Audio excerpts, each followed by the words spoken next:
फिर आपको बताते चले वहां पर कांग्रेस और जेडीएस की सरकार बन जाती है। ऐसे में ये आंकड़े 2018 के इनके परिप्रेक्ष्य में ध्यान में रखकर बीजेपी का ये कहना है कि भले ही स्थिति जिस भी तरह की रहे, लेकिन भारतीय जनता पार्टी हमेशा वोट शेयर भले ही कम रहता है कांग्रेस के साथ, लेकिन सीटों में उसकी तादाद काफी ज्यादा बड़ी रहती है। इसी वजह से सरकार तो हम ही बनाएंगे।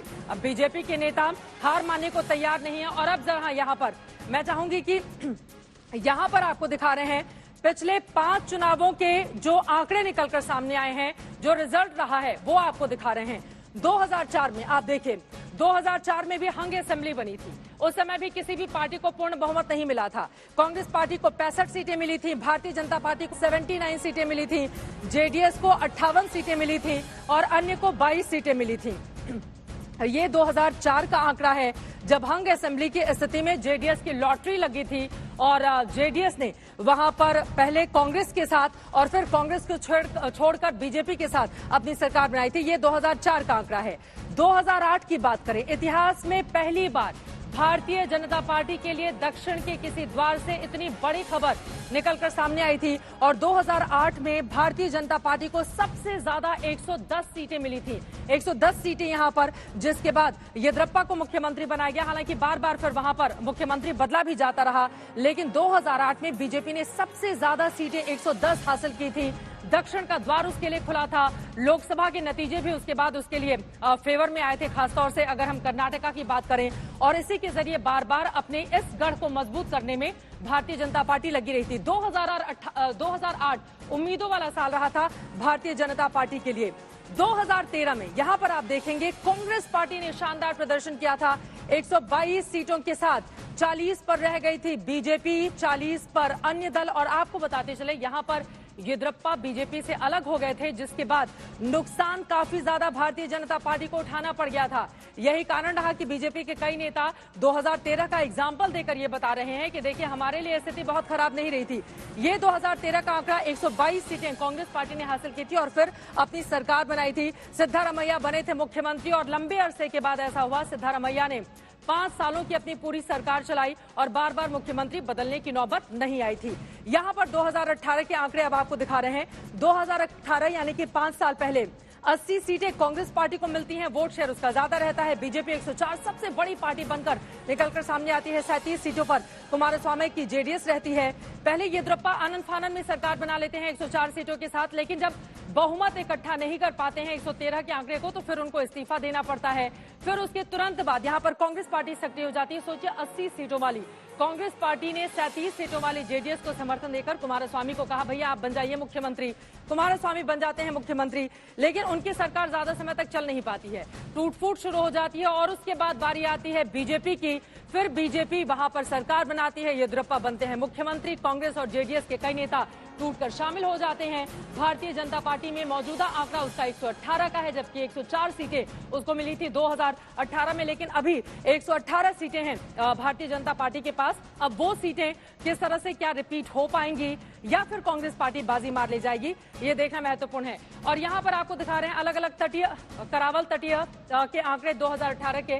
करावल तटीय में कर्नाटक में 19 कुल यहाँ के सीटें हैं और यहाँ पर हम आपको दिखा रहे हैं कांग्रेस पार्टी ने करावल तटीय इलाके में सिर्फ 3 सीटें हासिल की थी। भारतीय जनता पार्टी ने 16 सीटें हासिल की थी। जेडीएस का खाता नहीं खुला था और ये बीजेपी का गढ़ माना जाता है करावल तटीय का पूरा इलाका। हैदराबाद कर्नाटक 21 सीटें कांग्रेस पार्टी को मिली थी। मल्लिकार्जुन खड़गे इसी हिस्से से आते हैं, हैदराबाद कर्नाटक वाले। यहाँ पर कुल 40 विधानसभा की सीटें हैं। बीजेपी को 15 सीटें मिली थी, जेडीएस को यहाँ पर 4 सीटें पिछली बार 2018 में मिली थी। ये आंकड़े दिखा रहे हैं हैदराबाद कर्नाटक के। SC ST की बहुत बड़ी तादाद है यहाँ पर, जिसको लुभाने के लिए पार्टियों ने अपनी पूरी ताकत झोंक कर रखी हुई थी। और यहाँ पर अब हम आपको दिखा रहे हैं कौन कौन से VVIP हैं नेता जो चुनावी मैदान में हैं। DK शिवकुमार 7 बार के विधायक हैं और आपको बताते चलें अध्यक्ष भी हैं वो। DK शिवकुमार कनकपुरा से चुनावी मैदान में हैं और वहां पर उनको टक्कर दे रहे हैं बीजेपी के R अशोक। और दूसरी तरफ जेडीएस के B नागराजू भी मैदान में है, लेकिन बड़ी टक्कर DK शिवकुमार और R अशोक के बीच में मानी जा रही है। 60 साल के DK शिवकुमार पार्टी के प्रदेश अध्यक्ष हैं और सुबह से ही मीटिंग कर रहे हैं मल्लिकार्जुन खड़गे के साथ मिलकर। अब आ जाते हैं SD कुमारस्वामी। जेडीएस के ये प्रमुख है, चन्नापटना से कर्नाटका में चुनावी मैदान में है। वो गढ़ भी माना जाता रहा है जेडीएस का। यहां पर बीजेपी की ओर से सीपी योगेश्वर उनको टक्कर देने की कोशिश कर रहे हैं, जबकि दूसरी तरफ आप देखेंगे कांग्रेस से गंगाधर एस चुनावी मैदान में हैं। तो क्या होगा एचडी कुमारस्वामी का? अब बात कर लेते हैं एचडी कुमारस्वामी के भाई के परिवार के भी बहुत सारे लोग निकले हुए हैं चुनावी मैदान में, इसीलिए कई बार परिवारवाद के आरोप भी जेडीएस के ऊपर लगते हैं।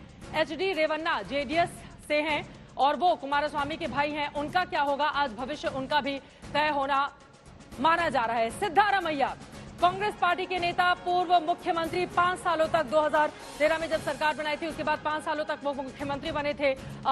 वरुणा सीट से वो चुनावी मैदान में है। वी सोमन्ना बीजेपी के उन्हें टक्कर देने की कोशिशों में लगे हुए हैं। हालांकि वरुणा में सिद्धारमैया की मजबूत स्थिति मानी जाती है। डॉक्टर भारती शंकर जेडीएस से यहां पर मामले को त्रिकोणीय बनाने की कोशिशों में वरुणा में लगे हुए हैं। तो सिद्धारमैया का क्या होगा?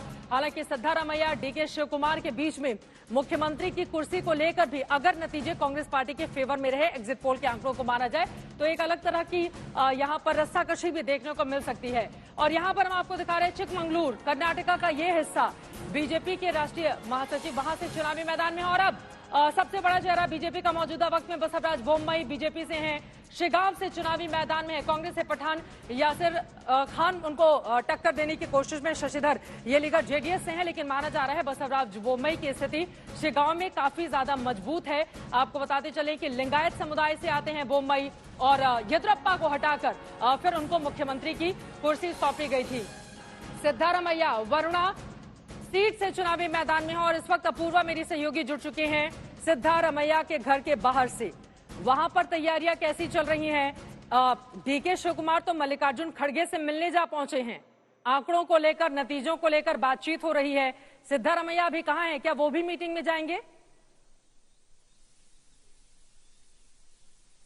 ये जो हमें एक बार देखना पड़ेगा, कल रात को सिद्धरामैया का बिल्कुल इम्पोर्टेंट हाई चेयर मीटिंग की गई थी। उस मीटिंग में कई सारे कांग्रेस के सीनियर नेताओं ने भी बैठकर एक बैठक किए थे और उसमें कई सारे इम्पोर्टेंट डिसीजंस को डिस्कस किए थे। और आज हम अगर देखे जाएंगे तो सिद्धरामैया आज सुबह ही उनके घर वरुणा कॉन्स्टिट्यूंसी में जो मेरे पीछे है वहां आ चुके हैं और उधर भी रहेंगे आज शाम तक, यही बताया जा रहा है। हमें ये भी देखना पड़ेगा कि सिद्धरामैया बिल्कुल कॉन्फिडेंट है, क्योंकि वरना जिस तरह से हम देखा जा सकते हैं सिद्धरामैया का एक स्ट्रांग फोल्ड है, पर बीजेपी ने इसी कारण वरुणा में उनके लिंगायत का जो लीडर है सोमन्ना, उनको सिद्धरामैया का अगेंस्ट फील कर चुके हैं। और लिंगायत कम्युनिटी के हिसाब से अगर देखा जाएगा तो सोमन्ना और सिद्धरामैया इन दोनों के बीच में बराबर का टक्कर चालू की गई थी जब से इलेक्शंस शुरू हुआ था और पोलिंग भी जब हो रही थी। सिद्धरामैया ने बाहर आकर बिल्कुल कॉन्फिडेंसली कहे थे कि बिल्कुल 130 से ऊपर, 130 से ऊपर सीट्स हम लोग जीतेंगे, कांग्रेस भी जीत जाएगा और वो भी मेजोरिटी के साथ जीतेगा करके सिद्धरामैया ने बोला था। जैसे हमारे एग्जिट पोल्स के हिसाब से भी हम देखा जाएंगे तो यही प्रेडिक्शन है कि 140 से ऊपर सीट्स कांग्रेस को मिलता है और इसी प्रेडिक्शन के हिसाब से सिद्धरामैया ने भी कहा है कि बिल्कुल ये कांग्रेस मेजोरिटी से जीतेगा।